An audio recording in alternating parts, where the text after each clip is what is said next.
All right, let's talk about families. Families are great, right? They're there for you, they love you, they support you, well, most of the time. But sometimes things get a little weird, especially when there's money involved. Today we're diving into a story about a family that takes things to a whole new level. It's a play called The Dear Departed, and trust me, the title is full of surprises.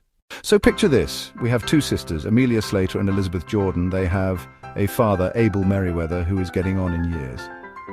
The story kicks off when Mrs. Slater gets word that her dad has, well, passed away in his sleep, or so she thinks. You'd expect tears, right? Sadness? Nope. Not so much with this family. The first thing Mrs. Slater does is send a telegram to her sister Elizabeth and her husband Ben, but here's the kicker.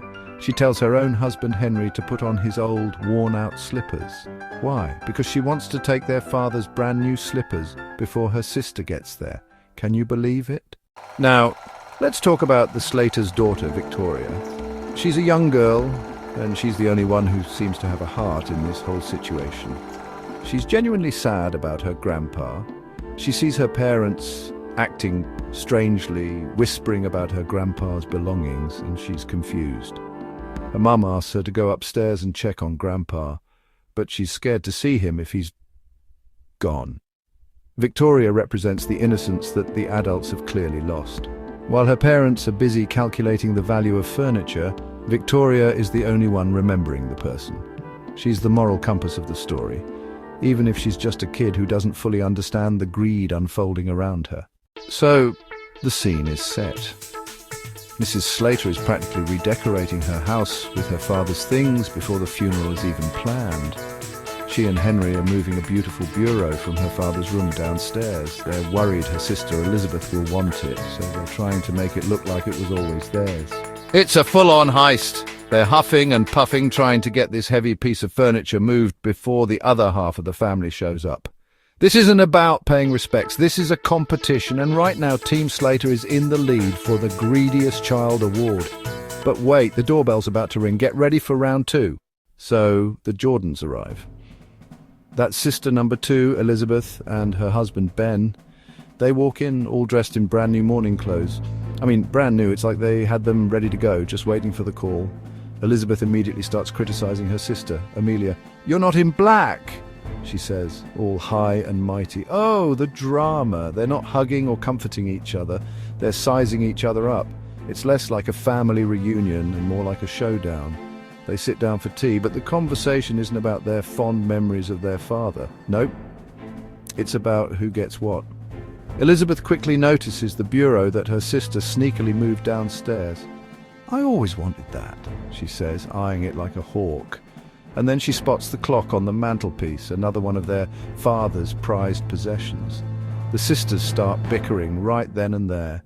It's a full-blown argument over furniture while their dear departed father is supposedly lying upstairs. Then the conversation turns to the obituary. They want to make sure it gets into the paper, but they argue about the wording. Ben Jordan even makes a joke about their father, saying he was probably happy to go because he wouldn't have to pay his insurance premium. Can you imagine? So, in the middle of all this arguing about who gets the bureau and what to write in the newspaper, Mrs. Slater asks little Victoria to go upstairs. She wants her to fetch the keys to the bureau from her grandpa's pocket. Can you believe the nerve?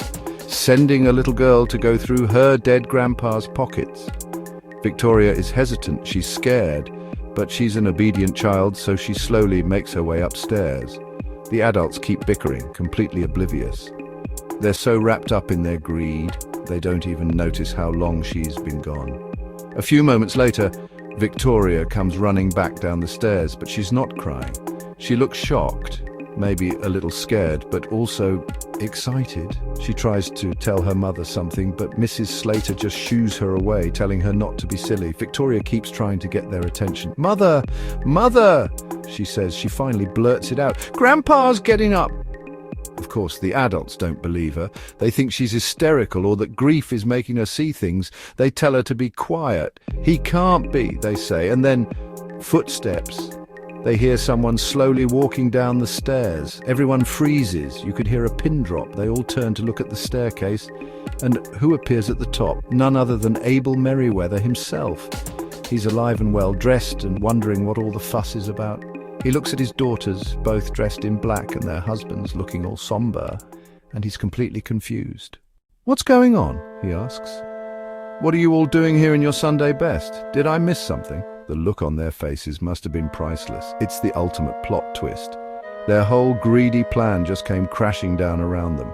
Abel is a sharp old guy, though. He starts noticing things. He looks at Henry and asks, "Why are you wearing my new slippers, Henry?" "Busted." Henry has no good answer. Then Abel looks around the room and sees his bureau. "And what's my bureau doing down here?" he asks. "Double busted." His daughters, Amelia and Elizabeth, start blaming each other. "She made me do it." No, it was her idea. It's like watching two kids get caught with their hands in the cookie jar. Abel listens to them argue, and the pieces of the puzzle start clicking into place. He realizes they weren't there to visit him. They were there to divvy up his belongings because they thought he was dead. He sees their new black mourning clothes and honestly understands the whole morbid situation. The hurt and disappointment on his face is just heartbreaking. He confronts them directly. He asks them why they were so quick to assume the worst and why their first thought was about his possessions instead of him. He tells them he wasn't dead, he was just in a deep sleep after having a little too much to drink the night before. All their rushing and scheming was for nothing. After seeing his daughters for who they truly are, Abel Merriweather decides he's had enough. So he drops a bombshell. First, he announces that he's going to change his will. On Monday, he's going to the lawyer's office and he's leaving everything to, well, whoever he marries. His daughters are stunned. Marries? What is he talking about? Then comes the second bombshell. He tells them he's already found someone. He's going to marry Mrs. John Shorrocks, the widow who runs the Ring o' Bells pub down the street.